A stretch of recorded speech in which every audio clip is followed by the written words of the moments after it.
তবে কি আবার নাইম শেখেই ভরসা? প্রশ্ন আসতেই পারে। ওপেনিং পজিশন দুটি আর বাংলাদেশ স্কোয়াডে এখন ওপেনার তিনজন। প্রথম দুই ম্যাচেই ব্যর্থ দুই ওপেনার। সিরিজ নির্ধারণী ম্যাচে তাই পরিবর্তনের প্রশ্ন আসতেই পারে, আর সেই প্রশ্নের জবাব তো একজনই, তিনি নাইম শেখ। তবে কি দলে আসবে পরিবর্তন, নাকি প্রথাগত ডানহাতি বাহাতি কম্বিনেশনে ফিরবে শেষ ম্যাচে? বিস্তারিত প্রতিবেদনে।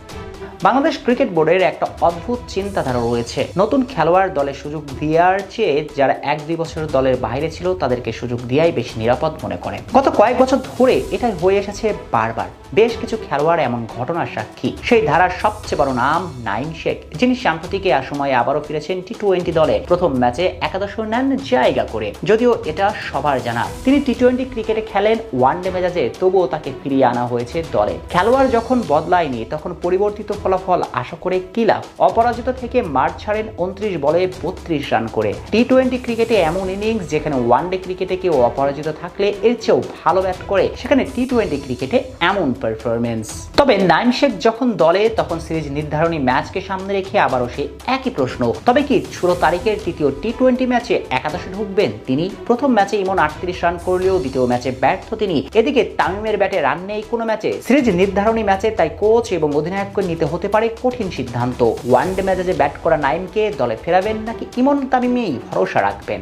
যদিও বাংলাদেশ ক্রিকেট এখন অনেকটাই বদলেছে, যেটা স্বস্তির। একটা সময় ছিল যখন কোনো অধিনায়ক ধরেই নিতেন একজন বাহাতি ও একজন ডানহাতি মাঠে থাকা জরুরি, এমনকি এটাই একটা পরিকল্পনার অংশ হিসেবে ধরে নিতেন তারা। তবে এখন ছিঁড়ে গিয়েছে সেই শিকে, এখন আর সেই ভাবনা নেই কারো মাঝে। দুজন বাহাতি কিংবা দুজন ডানহাতি কোনো বড় বিষয় নয়, যারা যোগ্য তাদেরকে ওপেনার হিসেবে মাঠে নামিয়ে দেওয়া হয়। আর সে কারণেই তো তামিম এবং ইমনকে ভাবা হচ্ছে বর্তমান ও ভবিষ্যৎ। কারণ এই দুজন খেলোয়াড়ের হাতেই পড়ে আছে লম্বা সময়। যদি তারা পারফরমেন্স ধরে রাখতে পারে, অজি কিংবদন্তি জুটির গিলক্রিস্ট ও হেডেনের মতো দারুণ কিছু আশা করাই যায়। এই দুজন যদি শেষ ম্যাচে টিকে যান, তবে বুঝতে হবে এই দুজন লম্বা রেসের ঘোড়া বানাতে চায় বাংলাদেশ ক্রিকেট। কিন্তু যদি আসে পরিবর্তন, তবে উঠবে প্রশ্ন। নাইম শেখ যদি দলে জায়গা পান, তবে সেটা হবে ভালো সিদ্ধান্ত। কিংবা লিটন ও কোচরা যদি মাথায় আসে একটু পরিবর্তন চায়, তারা আবারও সেই পুরনো ধাঁচের ডানহাতি বামহাতি কম্বিনেশনে ফিরে আনতে চায়, তবে লিটন ফিরতে পারেন ওপেনিংয়ে। যদিও সেই সম্ভাবনা কম, কারণ 3 নম্বর পজিশনে সেদিন খেলেছেন বাংলাদেশ ইতিহাসে টি-20 ক্রিকেটে অধিনায়কদের মাঝে শ্রেষ্ঠ ইনিংস। সেক্ষেত্রে লিটন চাইবেন না জায়গাটা বদলাতে।